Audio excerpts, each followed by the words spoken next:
Hello, I'm Tan the OTC channel, and I just thought I'd talk about this because I watch other people react to the back rooms, and I've watched a bunch of theory videos. I loved them. I love that there's so many theories, and that this is one of those movies that you can come up with all your own ideas. But I did spot some plot holes, ones that even kind of remind me of people having theories on like the thing, like this one I'll talk about in just a sec. No, that's Discord. But I remember a theory talking about I was watching Alex Hefner play or well watch, sorry. Uh, and I remember a theory talking about perfect versions of characters. Also, spoilers just in case.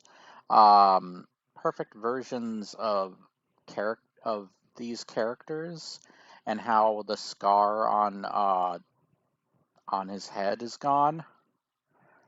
I I don't think so. First off, just like with the whole like you can't see Keith David's breath in the thing, even though you technically can on higher definition versions of it, and that was a theory of being able to tell that he was the thing monster.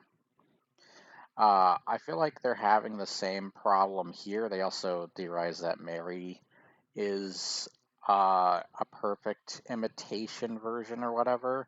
It kind of really is like the thing, isn't it?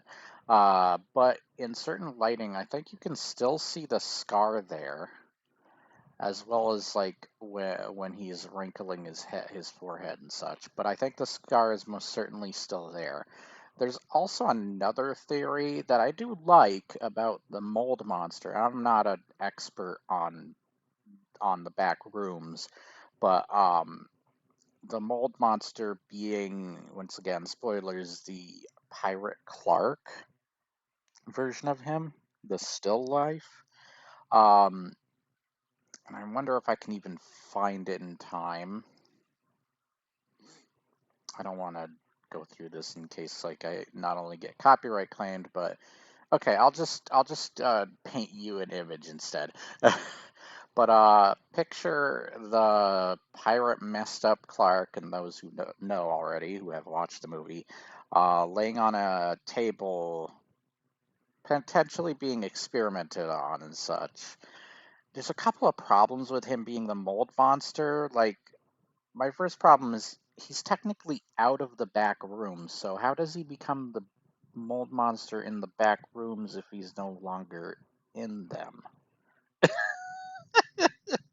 And like, did Async let him back in? Did they put him somewhere back in? Why would they do that? Also, wouldn't they want to experiment on him more? I don't understand. I don't know how much I agree with that, but it's not that the theories are bad once again. These are awesome theories. I was even agreeing with them for a long time, but then I rewatching from other people's perspectives and such, I started to notice little things here and there. Uh, and if you take now, everybody does who creates these works of art do technically have something that they base it on, or some idea of what things are supposed to be or supposed to work according to how they molded it. So technically, when you think of movies like The Shining, I love The Shining, and I love not really knowing what it's all about, and Back Rooms. I love that mystery of it, being able to theorize and all that stuff.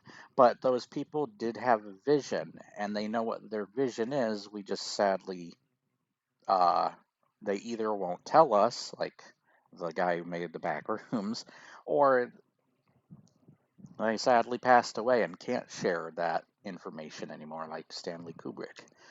Um, but,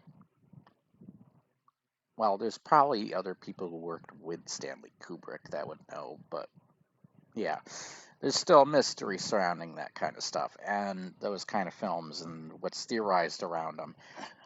But that's the fun of it, and I love that. And with this, I also definitely recommend watching people like Alex Heffner, by the way. He's fun.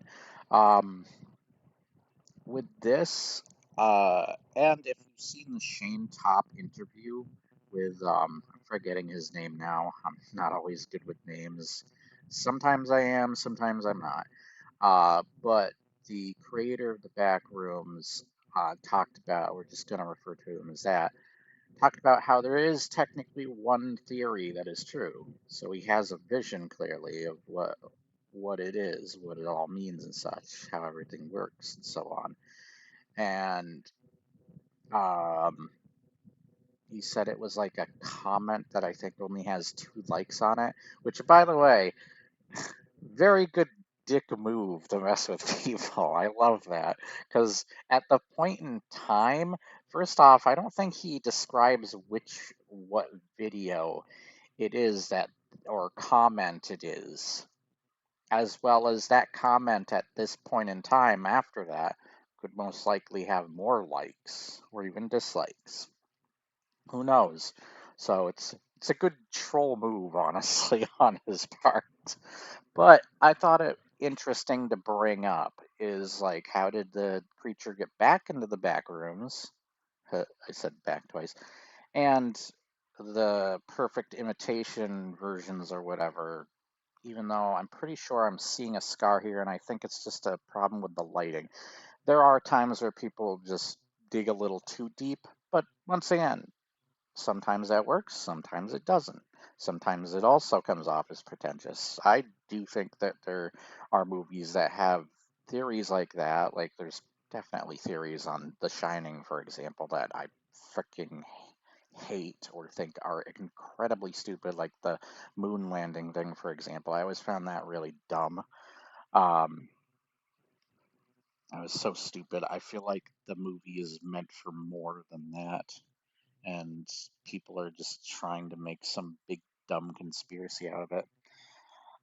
And then just little things like the breath from Keith David's mouth and the thing, not being able to see it, even though it's a problem with the lighting, as well as not being able to see like a clearer image of everything because you need the HDified version to see it more clearly.